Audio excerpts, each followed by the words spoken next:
Graça e paz. Hoje nós vamos falar sobre o livro de Êxodo, do capítulo 17 ao 20. No capítulo 17, dois fatos muito importantes acontecem e que são muito conhecidos por nós cristãos e por muita gente também. Nesse momento o povo começa a caminhar pelo deserto, passa a sentir sede e começa a reclamar. Moisés se levanta e pergunta ao Senhor o que fazer, ou o que ele poderia fazer. Deus automaticamente diz: Moisés, você vai utilizar o seu cajado para bater na rocha e a água vai nascer. É interessante que muitas das vezes das nossas vidas, irmãos, nós colocamos a reclamação no primeiro lugar. Nós esquecemos que Deus sempre será o nosso socorro, que Deus sempre será aquele que nos trará o recurso necessário no tempo necessário. Deus nunca nos abandonará. Acontece também algo interessante em que o povo começa a pelejar contra os amalequitas, que desejava que o povo de Israel morresse. Josué se levanta aqui a primeira vez que o nome dele é citado no livro de Êxodo, e automaticamente o povo de Israel começa a pelejar contra eles. Deus, como guardião do povo, permitiu com que Israel vencesse a batalha e Israel aniquilou todos os seus inimigos. Nós precisamos entender que quando somos guardados pelo Senhor, Deus sempre nos trará a vitória, porque Ele é fiel, Ele sempre cumprirá o que diz. No capítulo 18 acontece algo muito interessante. O povo continua caminhando e se acampa. E quem chega ao povo de Israel é Jetro, o sogro de Moisés. Porque no momento em que eles estavam no Egito, Moisés pediu para que a sua esposa e os seus 2 filhos retornassem para a casa do seu pai. Então, nesse momento, Jetro pergunta a Moisés: Moisés, como estão as coisas? O que está acontecendo? E Moisés conta exatamente a Jetro o que aconteceu com os egípcios, o que Deus tinha feito pelo povo de Israel. A parte mais sincera desse capítulo é quando Jetro diz: Deus é o Senhor de todos os deuses. O mais interessante, irmãos, é que Jetro não era israelita.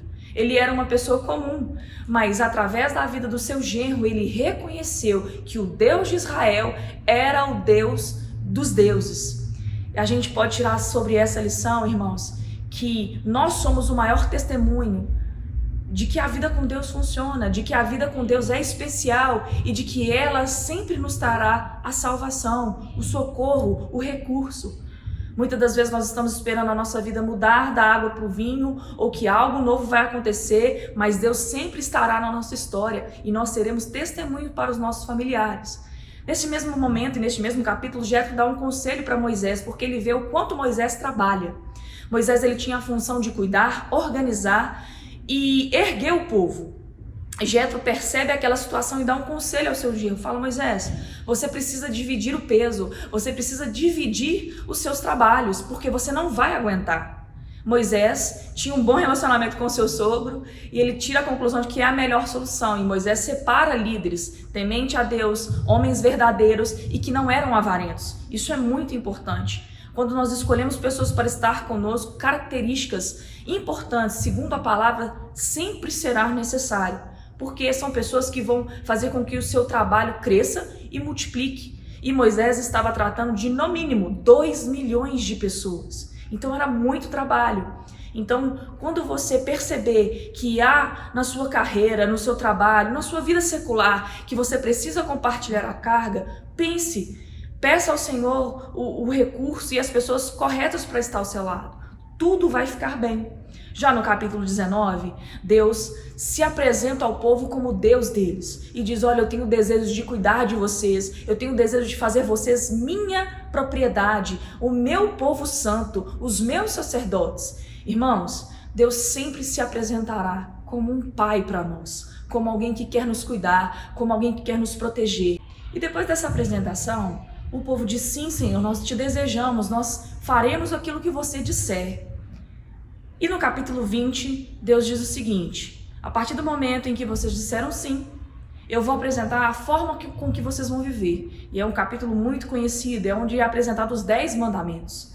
Através dos 10 mandamentos, é como se fosse um sumário de tudo aquilo que Deus desenvolveria a lei.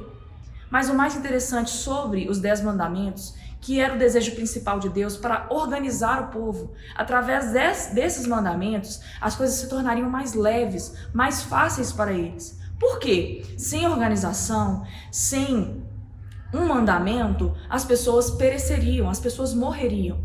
E o interesse de Deus era que o cumprimento dos mandamentos era que levasse o povo a uma vida de santidade. O que nós podemos trazer para a nossa vida hoje, para a nossa aliança, é que Jesus consegue resumir toda a lei em 2 mandamentos. Amarás o seu Deus sobre todo o teu coração, sobre todo o entendimento, e amar o seu irmão como a si mesmo. Irmãos, nós precisamos se atentar para aquilo que a palavra nos diz. A partir do momento que Deus nos apresenta, que nós o aceitamos, nós precisamos obedecer aquilo que Ele nos tem dito nos dias de hoje. Nós precisamos confiar e acreditar que Ele sempre estará conosco e que Ele sempre será o nosso Pai. Seja abençoado na prática da palavra. Eu desejo que você seja abençoado com essa mensagem. Não esquece de compartilhar nas suas redes sociais. Curte esse vídeo e compartilhe com seus amigos para que a palavra consiga alcançar ainda mais pessoas. Um abraço!